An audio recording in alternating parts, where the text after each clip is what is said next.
Hey guys, how are you doing? So we got some crazy updates about some stuff happening in the world. One of our stories today is about America betraying South Korea, or at least that's what people have been saying. And another story is that we have rumors that the US might want to use nuclear weapons on Iran. Also, Iran put a bounty on American soldiers. A story about a crazy train in China and Mozart statues getting stolen. But before we get started with the first story, don't forget to subscribe because I give you the updates in the simplest way possible.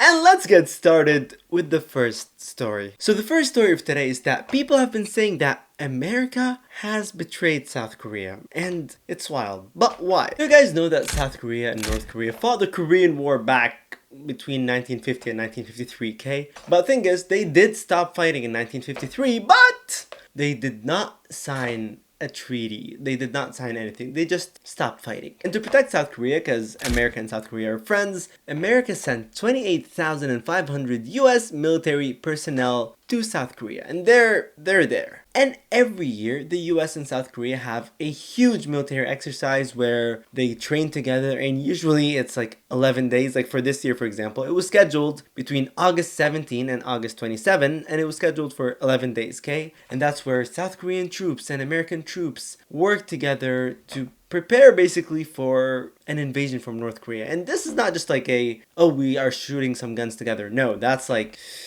deep training. Like they exercise on fighter craft, aircraft, artillery, tanks, command centers, troop movements, missile defense, medical evacuations, and computer simulations. So many things, okay? But the thing is, guys, North Korea hates those exercises, okay? It hates them. Why though? Well, North Korea says that they're not really preparing for an invasion from North Korea. No, North Korea says that South Korea and America are doing this so that they can invade North Korea, okay? So you now know why North Korea hates them, okay? So North Korea hates those exercises, but America and South Korea do the exercises every year. And that's where Trump comes, because also, if you don't know, Trump loves Kim Jong-un, who's North Korea's leader.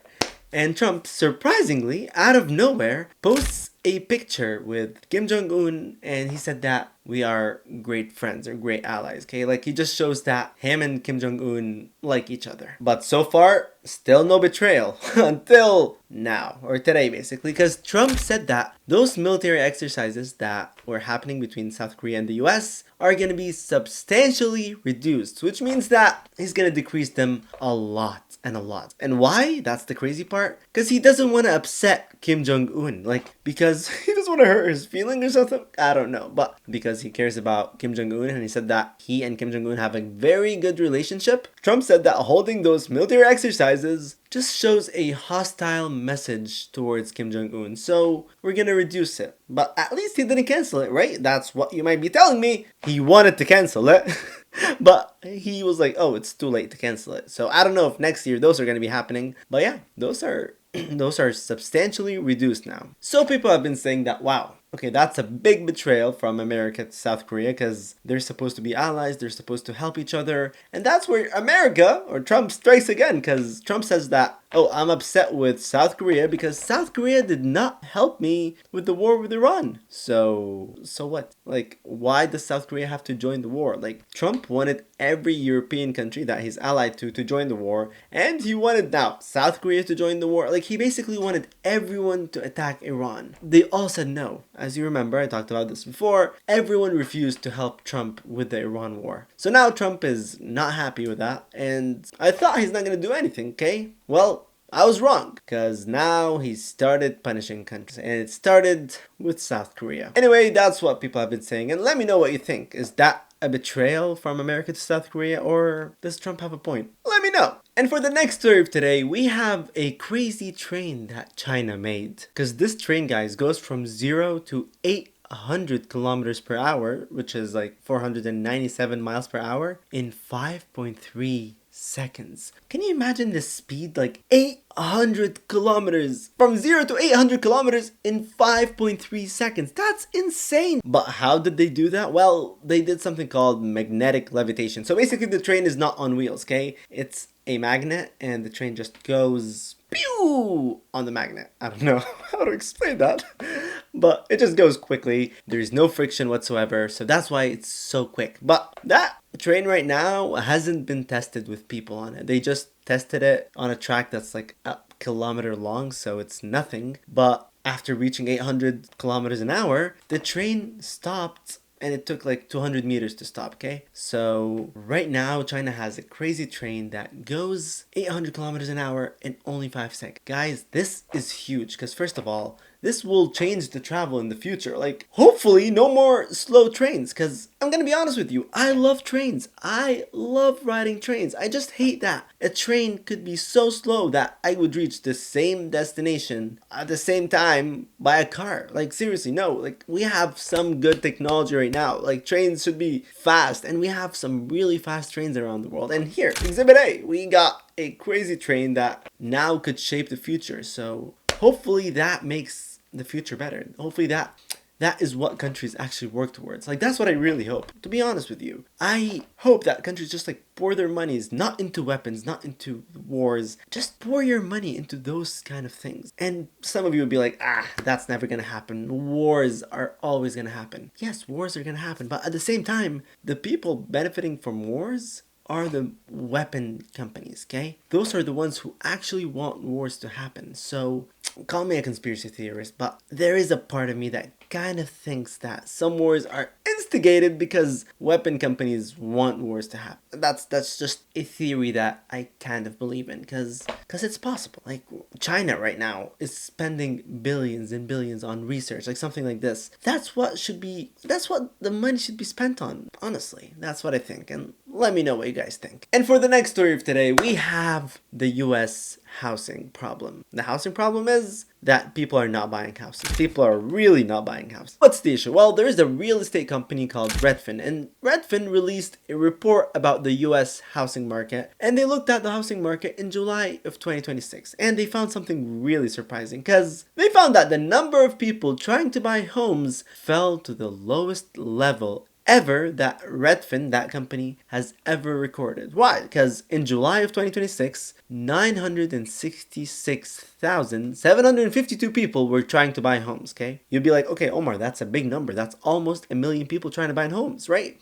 Well, I would tell you that 1,462,921 people were trying to sell their homes. So there is 496,169,000 more sellers than buyers. Almost 500,000 more homes that wanted to be sold than people wanted to buy. Well, why is that an issue? Well, let me give you an example. Let's say now someone wants to sell their house for example, 100,000. Okay, I know that number is not realistic, but let's just make it simple. 100,000. Now there are so many buyers. So the buyers would be like, no, I'm not interested. I'll just go to the other house. So the seller's like, wow, there are so many buyers and those buyers can go and buy the other houses and not mine. I'll decrease my price from 100,000 to 80,000. So now the price got decreased. Well, there's another seller who at the same time had his house for 90,000. He saw that someone else decreased the house, so he was like, okay, I'll decrease my house from 90,000 to 70,000. The other guy would be like, okay, from 80 to 65, 70 to 60, and so on. And that would cause the housing prices to go down so much. That's a good thing, okay? That's a good thing for people who wanted to buy. Not a good thing for people who have houses, because this could cause a house crash. The prices could go down. It would be a whole mess. It's bad. It's bad for the economy. So that's an issue. So honestly, yeah, it's a little bit of a problem for America, and yeah, I guess they need to fix this. But right now, people are like, you know what? I don't trust buying houses. Why? Well, I don't trust what's going to happen with the inflation, with the interest rates, with the economy, with the jobs, or if World War III is going to happen. Like, I don't want to buy a home and then, like, World War III starts, right? So that's what people have been thinking. So that's why people have not been buying houses. Plus, it's kind of hard now, right? Like, everything is super expensive. So yeah, but what do you guys think? Is it a problem that houses or people are not buying houses, or is this report just exaggerated? Let me know. For the next story of today, we have Mozart statues getting stolen. Actually,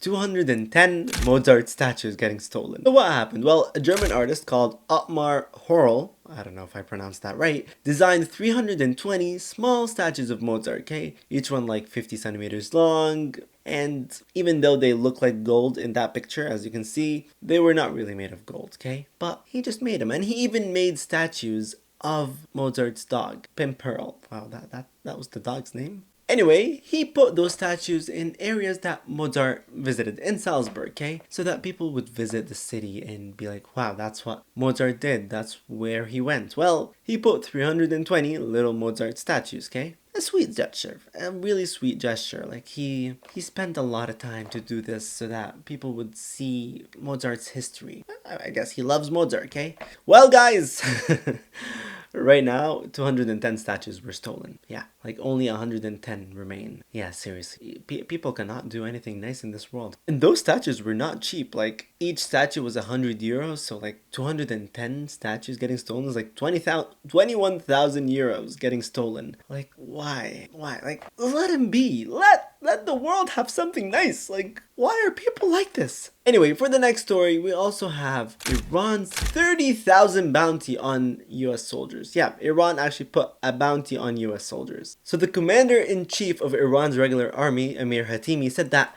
if America does a ground invasion, that means basically where America strikes Iran inside of Iran, okay, like so say they send soldiers in Iran. Amir Hatimi said that any civilian who captures or kills a US service member will get $30,000. He said that if an Iranian woman did it, the reward would be doubled to $60,000. And guys, that's not even all. He even said that if you kill them with a weapon, Iran would buy the weapon for twice its value and then give you a replacement weapon and then put that original weapon in a museum. That's basically how much they're telling their civilians. Well, if a war happens, guys, and the US soldiers come to Iran, everyone is welcome to fight. So it's not going to be the US soldiers versus Iran soldiers. No, at this point, it's going to be the US soldiers versus the population of Iran. Because this bounty is big, okay? So, yeah, I don't know if it's a good idea. Let me know what you guys think. Okay, now we reach the final story of today, and it's about the US using nuclear weapons on Iran. Yeah, that story right now is not official. It's just a rumor, but it was released by